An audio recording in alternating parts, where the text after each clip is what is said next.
تو بلال سید بن گیا، ابو لہب پلیت بن گیا، مسجد نبوی کا مؤذن بنا۔ ظہر کی نماز 12 ربیع الاول 7 جون 633 عیسوی 11 ہجری اللہ کے نبی دنیا سے رخصت ہو چکے ہیں، اور ظہر کی نماز کے لیے بلال چھت پہ چڑھے۔ جب کہا اشہد ان محمد تو روتے روتے روتے آواز بند ہو گئی اور اذان پوری نہ کر سکی، اور دھاڑے مار کے رونے لگے، سارے مدینے والے رونے لگے۔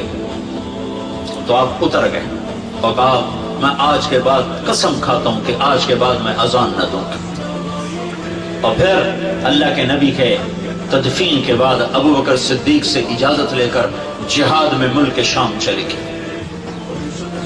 6 مہینے لوٹ کے نہیں آئے، 6 مہینے گزرے، 1 لاکھ صحابہ نکلے ہوئے تھے جہاد میں، 1 لاکھ، کسی کو خواب نہیں آیا، صرف بلال کو خواب آیا۔ بلال، اللہ کے حبیب خواب میں، بلال یہ کیا بے وفائی، میرے شہر آنا ہی چھوڑ دیا۔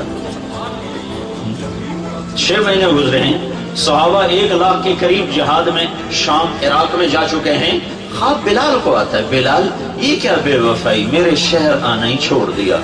رات آنکھ کھلی، اونٹنی پہ سوار ہوئے، سوائے پیشاب اور نماز کے نہیں رکے، اور چل سو چل، چل سو چل، چل سو چل، چل سو چل، 7ویں دن مدینے پہنچے، اور ان کو یہ یاد ہی نہیں رہا کہ اللہ کے نبی دنیا سے جا چکے ہیں۔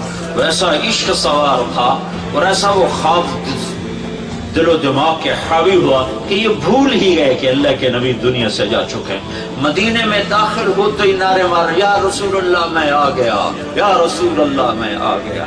جب حجرہ مبارک پر پہنچے تو پھر یاد آیا، او ہو تو جدائیاں ہیں، جدائیاں ہیں۔ پھر بے قرار ہو کر اندر حجرے میں آئے اور چیخنے گئے، یا رسول اللہ میں تو آ گیا، آپ کہاں ہیں، میں تو آ گیا، آپ کہاں ہیں۔ اور قبر پر گرے اور قبر سے چمٹ کر روتے روتے روتے روتے خشی کی کیفیت طاری ہو گئی۔ نماز کا وقت آ گیا، مسجد ساری بھر گئی، سب کی تمنا کہ آج بلال اذان دے، اور کسی کو ہمت نہیں ہو رہی بلال سے بات کر۔ تو صحابہ نے حسن حسین کو استعمال کی، امامین ہمامین،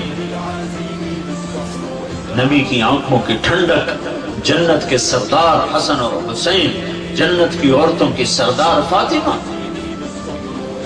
علی تجھے پتا تیرا گھر کہاں ہے جنت میں؟ کہا جی نہیں، کہا جنت میں تیرا گھر میرے گھر کے سامنے ہے۔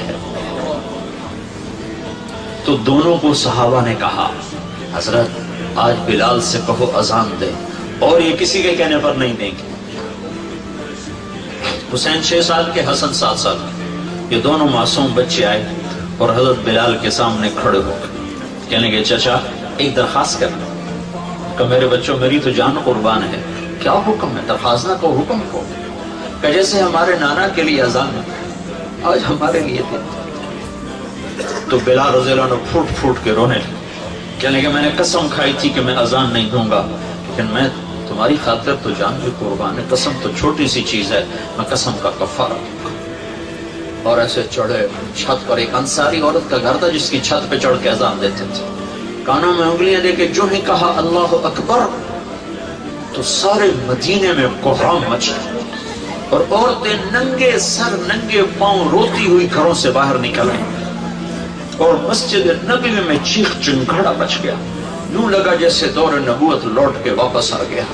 یہ شان ہے کہ محمد سے وفا تو نے تو ہم تیرے ہیں، یہ جہاں چیز ہے کیا لوح و قلم تیرے ہیں۔ پھر دوسرا واقعہ، جب بیت المقدس فتح ہوا اور حضرت عمر خود پہنچے، اور پہلی نماز مسجد اقصی میں ہونے لگی ہے، اور جمعے کا دن ہے، جمعے کے دن لشکر اسلام داخل ہوا، عمر رضی اللہ عنہ قائد ہیں،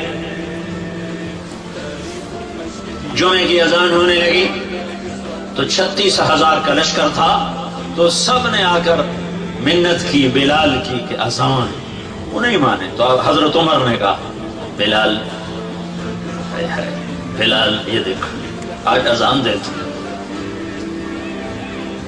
تو بلال وہ صخرہ پہ سوار ہوئے، وہ جو گنبد سا نظر آتا ہے اس کے نیچے ایک چٹان ہے جہاں براق باندھا گیا تھا، تو اس پہ سوار ہوئے، اور جو ہی کہا اللہ اکبر تو یہ 36,000 کا لشکر روتے روتے زمین پر گر گئے۔ یہ اللہ کے حبیب کی اطاعت کی عزت ہے۔ اپنی زندگی کو ڈھالو اللہ کے محبوب کے طریقوں میں، اللہ کے محبوب کے